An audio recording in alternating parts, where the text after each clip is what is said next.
Hi friends, எல்லோரும் எப்படி இருக்கீங்க? நல்லா இருக்கீங்களா? இன்றைக்கி பார்க்க போகிறது பாய் வீட்டு நெய்ச்சோறு கீ ரைஸு செய்வது எப்படின்னு பார்க்கலாம். பாஸ்மதி ரைஸ் எடுத்துருக்கேன். ஸோ அதை நல்லா 3 டைம்ஸ் வாஷ் பண்ணிவிட்டு 1க்கு 2 அளவு தண்ணி, அதாவது அரிசி பழைய அரிசினா அந்த மாதிரி 1க்கு 2, புது அரிசியாக இருக்குது அப்படின்னா 1க்கு 1, அந்த மாதிரி மெஷர்மெண்ட் வச்சுக்கணும். 2 தக்காளி எடுத்துக்கோங்க, 2 பெரிய வெங்காயம் எடுத்துக்கோங்க.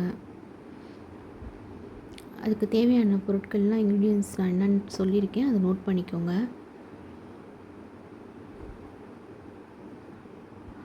ஆயிலையும் கீயும் நல்லா ஹீட் பண்ணிக்கணும்.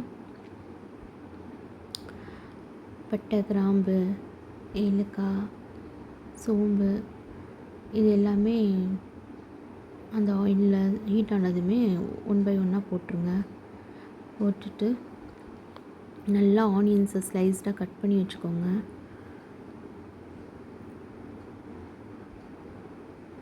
இது நல்லா கமகமன் ஃப்ளேவர் வரும். அப்போ வந்துட்டு அதில் ஆனியன் போட்டுட்டு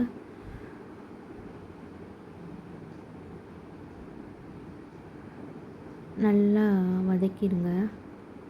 அது கலர் சேஞ்ச் ஆகிற வரையிலும் நல்லா வந்துட்டு அதை ஃப்ரை பண்ணுங்கள்.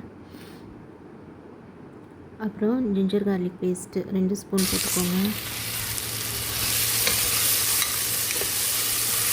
போட்டு அதையும் நல்லா பச்சை வாசனை போக கிளறிக்கோங்க.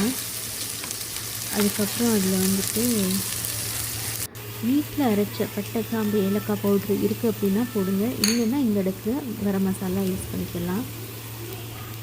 அதுக்கப்புறம் தயிர்,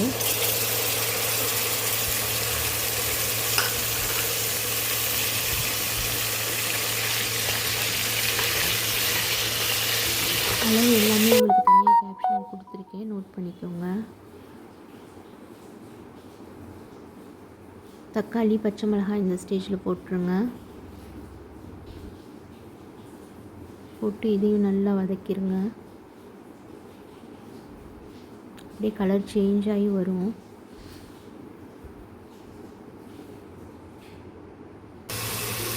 அந்த ஸ்டேஜில் சால்ட்டு, மல்லி, புதினா இதில் ஆட் பண்ணிக்கோங்க.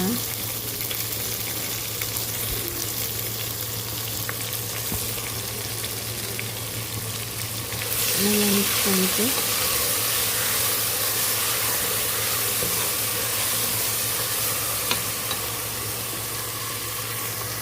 ஊற வச்ச அரிசி தண்ணி இருக்கு இல்லையா, அதை ஊற்றிடுங்க.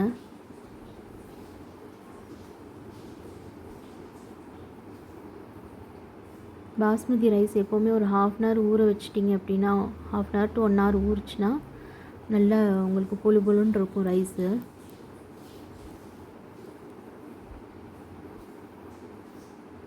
இந்த தண்ணி நல்லா கொதி வரட்டும்.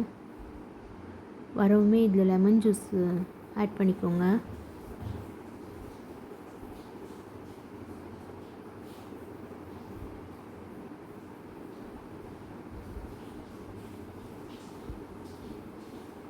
இந்த ஸ்டேஜில் வந்து உங்களுக்கு தேவையான அளவு சால்ட்டு கரெக்டாக இருக்கான்னு செக் பண்ணிக்கோங்க. பண்ணிவிட்டு நல்லா கொதி வரும், ரைஸ் போட்டுருங்க. ஃபைனலாக முந்திரி பருப்பு எடுத்து வச்சுருக்குறோம் இல்லையா, கேஷ்யூ நட்ஸ், அதில் வந்துட்டு போட்டுருங்க. போட்டுட்டு லிட்டை போட்டு மூடி 2 விசில் வச்சு எடுங்க. ஸ்டீம் போனதுக்கப்புறம் ஓப்பன் பண்ணுங்கள். ஒரு ரைஸ் கூட குக்கரில் ஒட்டாமல், குழையாமல், அடி பிடிக்காமல் ரொம்ப நல்லா கரெக்டான பதமாக இருக்கும் நெய்ச்சோறு. ரொம்ப ரொம்ப நல்லாயிருக்கும். இந்த ஸ்டேஜில் ஒரு 2 ஸ்பூன் நெய் ஃபைனலாகவும் இதில் ஊற்றணும். ஃப்ளேவர் ரொம்ப நல்லாயிருக்கும். கொஞ்சம் கொத்தமல்லி இலை கார்னிஷிங்க்கு இதில் ஆட் பண்ணிக்கலாம். நெய் சோறுன்றதுனால இதில் நெய் தான் நம்மளுக்கு வந்துட்டு இது. ஸோ ஃபஸ்ட்டு தாளிப்புக்கு போட்டு மீதி இருக்கிற நெய் வந்துட்டு இந்த மாதிரி நம்ம வந்து ஃபைனலாக ஊற்றினோம்னா அதோடைய ஃப்ளேவர் இன்னும் கமகமன்னு ரொம்ப நல்லாயிருக்கும். இது கறி குழம்புக்கு, கிரேவி எல்லாத்துக்குமே, ஃபிஷ் கிரேவி வச்சாலும் சரி, எல்லாத்துக்குமே காம்பினேஷனாக இருக்கும். ஸோ வச்சு பாருங்கள். பிடிச்சிருக்குன்னா லைக் பண்ணுங்கள், சப்ஸ்கிரைப் பண்ணுங்கள்.